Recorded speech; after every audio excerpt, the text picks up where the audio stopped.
Do your meetings look like this? Do you spend more time and energy dealing with the different personalities involved? Do you come out of meetings feeling burned out, instead of feeling accomplished?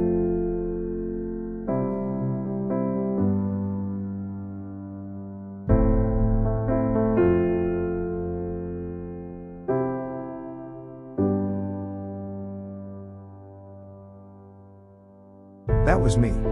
I didn't know what to do. I would stress out, until something happened. More like, I made decision.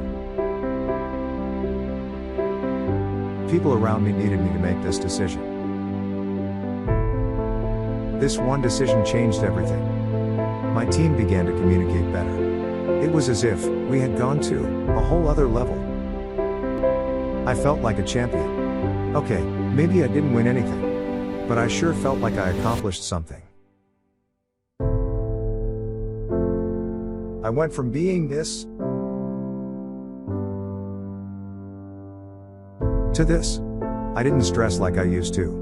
I'm telling you, there is a light at the other end of the tunnel.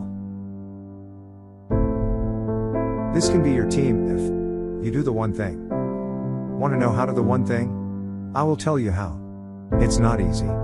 It is going to require some investment. Your time. Some money. This one thing is, know thyself. And I can show you how.